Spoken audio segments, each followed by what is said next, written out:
যখন অর্থনীতি রাজনীতি থেকে আগে চলে যায় তখন রাজনীতি ওর পেছনে পেছনে যায়।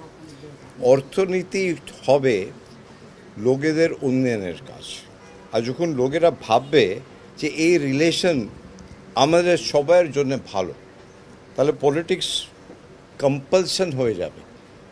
তাহলে দুটোই ইম্পর্ট্যান্ট আছে। আমি বলছি না একটা বেশি ইম্পর্ট্যান্ট অন্যটা কম ইম্পর্ট্যান্ট, দুটোই ইম্পর্ট্যান্ট।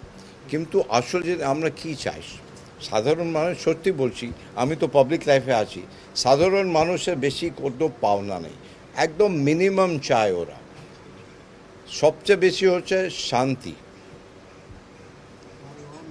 যা ইংলিশে বলে না পিস অ্যান্ড প্রসপারিটি। যখন পিস থাকবে তখনই প্রসপারিটি হবে।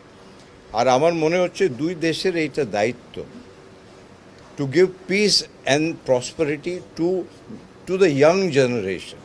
আর দুই দেশের আজকে আমাদের যদি ডেমোগ্রাফি দেখি, দুই দেশের ডেমোগ্রাফি হচ্ছে ইয়াং জেনারেশন। আমরা যাই করি we have to keep them in mind, that common man has to be in mind. যেমন গান্ধীজি বলতেন that whatever decision you take you must think about the poorest man on the ground. So that is what politics and economics is all about. আমাদের পক্ষ একই আছে, দুটো পক্ষই নাই, আমি দুটো পক্ষ দেখতে পাচ্ছি। মন্ত্রী সাহেব যা বলেছেন ওইটাই আসল কথা। আর এখনই 2-3 দিন আগে আমাদের সিআইআইয়ের একটা বড় ডেলিগেশন ছিল। আর ওই ডেলিগেশন আমাদের 80% জিডিপির, আর এখানে বাংলাদেশের যা বিজনেস কমিউনিটি আছে ওদের সঙ্গেও দেখা হলো, ওরাও 80% জিডিপিতে করে।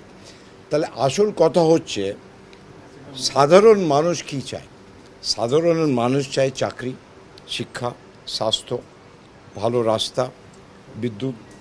আর এইটা হতে পারে যখন বাণিজ্য, বিজনেস টু বিজনেস। তাহলে এইটাই কথা হলো যে আমার লেভেল থেকে তো আমরা সব কথাবার্তা হবে, কিন্তু এইটাও দরকার যে অফিসার লেভেল, আমাদের অফিসার্স আর বাংলাদেশের যে বাণিজ্য মন্ত্রণালয়ের অফিসার, ওরা রেগুলার টাচে থাকা দরকার। দেখুন দুদিকে আছে, একটা পলিটিক্যাল লেভেল ওটা থাকবে, আর সবসময় আমি বলি যে ডেমোক্রেসিতে ইস্যু থাকবে, আর অন্য হচ্ছে মানুষের কি চায়, আর ওইটা হচ্ছে উন্নয়ন।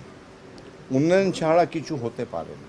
আর আমাদের দুই দেশের সাধারণ মানুষ অনেক ট্যালেন্টেড আছে, এই কথাটাও আমি বললাম যে অনেক ওদের নলেজ, আর বেশিরভাগ যা ইয়াং জেনারেশন আছে, ইয়াং জেনারেশন যা ওদের ক্ষমতা আছে, যা ওদের জানাশোনা আছে, যা ওদের অ্যাসপিরেশন আছে দুই দেশের, তাহলে ওই ইয়াং জেনারেশনের অ্যাসপিরেশন এইটা আমাদের সবাই দায়িত্ব। সো ওই দিশাতে আমরা যা করা আছে আমরা নিশ্চয়ই করব। কুল মিলিয়ে খুব ভালো আমার মিটিং হলো। I am very grateful to the honourable minister, উনি আমাকে সময় দিলেন। আর আশা করি এইটা চলতে থাকবে। ইন্টারডিপেন্ডেন্সি, বুঝতে পারলেন, ইন্টারডিপেন্ডেন্সি ইজ এ পার্মানেন্ট সলিউশন।